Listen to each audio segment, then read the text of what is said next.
What's good with YouTube? You already know. Big Flocka with a convict's perspective, and I'm going to smash, dash, and slide on through with that little bit of energy. Please hit the like, subscribe, comment, do all those things to help support this channel, and hit that bell notification for future fire content. So, we're going to be talking about the Texas Syndicate today. As you guys already know, I'll be touching base on prison gangs from different areas, different states, street gangs, indictments, incidents, all that. I'm still going to do the traditional ones, Norteños, Sudeños, NFMA, as well as my personal stories. But I'm going to be branching off, doing a lot more topics and stuff to make this channel a little bit more interesting. Now, let's talk about the Texas convicts, man. Now, before the Texas Syndicate was started, which was 1974, they were actually already involved in some of the politics going back to 1968 when the all-out blitz happened in San Quentin, when the NF made its move on a few MA members, and a Mexican Mafia associate, Gallegos, was killed. Now, what people don't know is that there was three different groups: the NF, the El Paso tip, right, and then the Maravilla. Each group had committed to taking part in fighting MA aggression. So the moment that the NF did their first wave, if they didn't get all the targets out, El Paso was coming next, and so forth, and then Maravilla.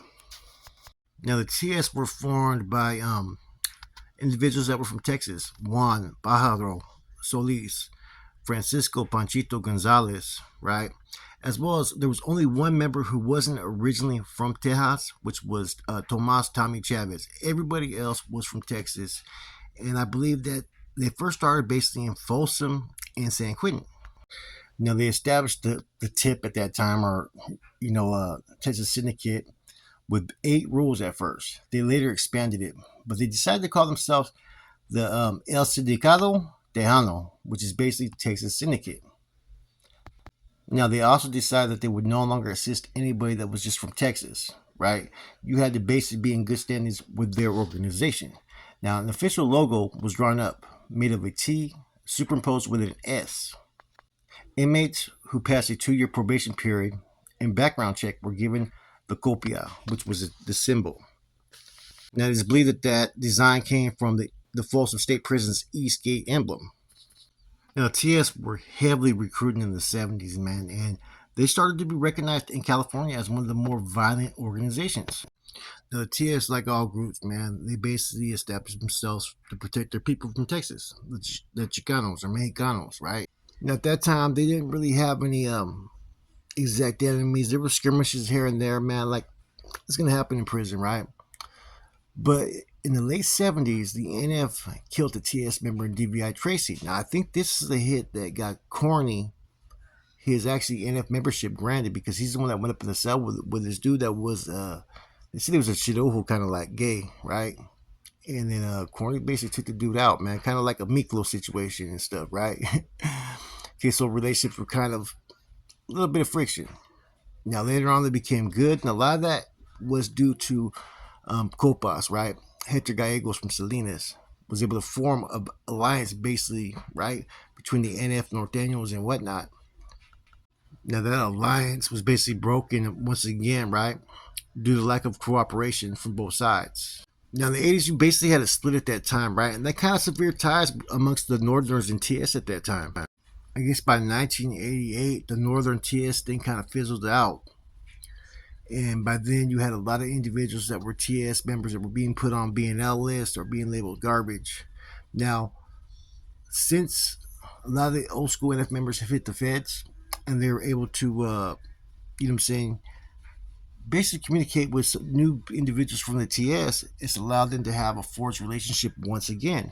The TS and NF are kicking it pretty tight in the feds. Many TS members, had connections out there to Gilroy and Portersville for some reason.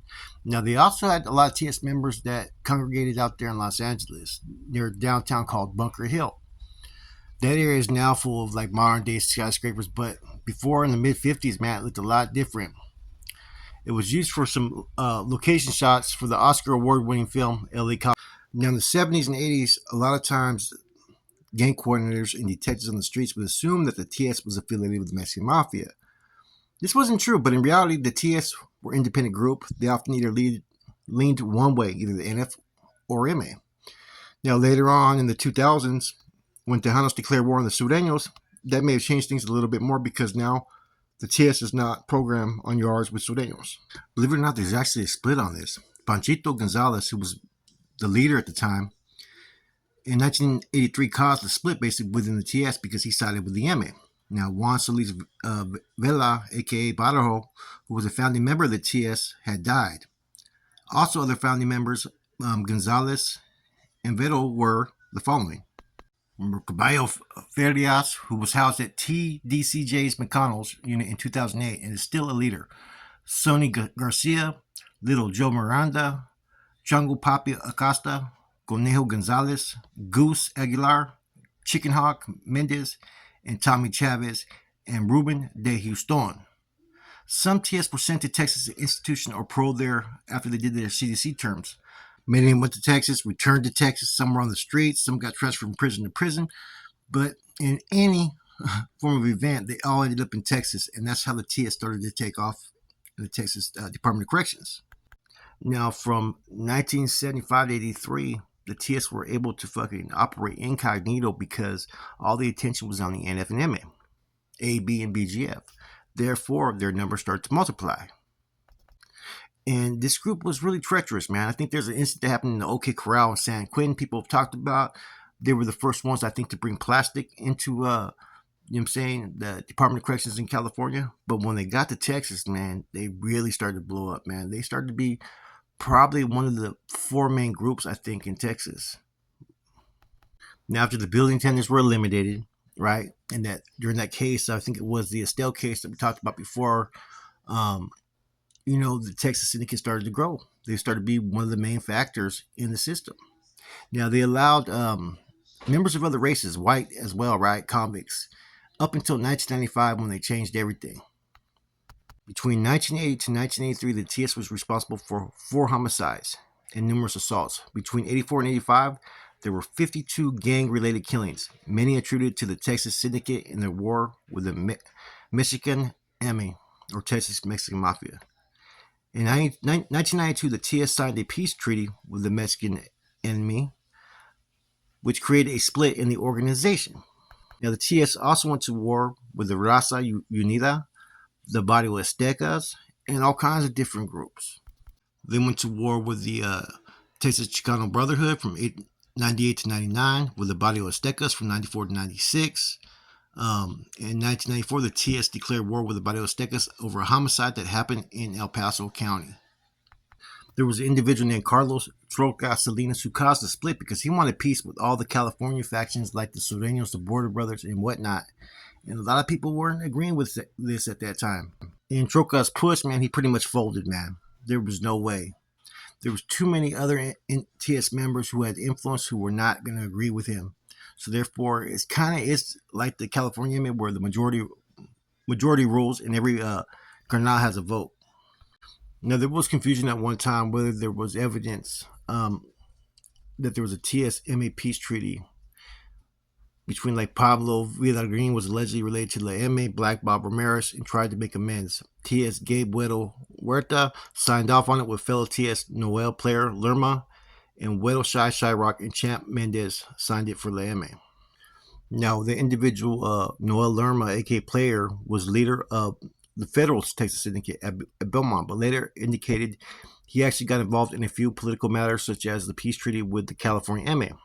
Leonard Rubio, aka Capone, held the leadership position. Now, in the early days, San Antonio was one of the traditionally strongholds for fucking the Texas Syndicate. That is not true no more. Now, that's the Texas Mexican Mafia. Now, they see that the TS is still a serious threat, but has 3 different factions. The Texas Syndicate Original, the old school Chafas, controlled by Troca, right? Then they got the Texas Syndicate United, started by Paul Popeye Guerra. He's now deceased.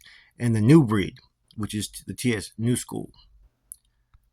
You know, the TS are supposed to, you know, when they get out there, generate money, sell drugs, and stay in contact and communicate, man. That's something that they're always going to be expected to do. You'll hear certain things like the cuernos, which is like the horns and so forth, man. And they have some basic, like, you know what I'm saying, like rules, like, you know what I mean, that are very simple. See, the Texas Syndicate, to me, the way it's structured, it almost looks more like the Mexican Mafia of California. The Texas Mexican Mafia, right, is almost structured like the Nuestra Familia. Now, their chain of command system is pretty simple.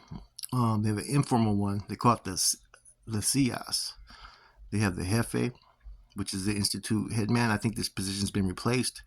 Lieutenant, Enforcer, which is kind of like the Sergeant of Arms. They have its soldiers and whatnot. And they also have the ones that communicate with the prisons. They call them the pen. The TIS was probably one of the first ones to really bring the California politics into the Texas prison system, therefore creating a change and for other prison gangs to follow. With that said, I hope you guys enjoyed this spill. It's your boy Flacco, Comics Perspective. I'm gone.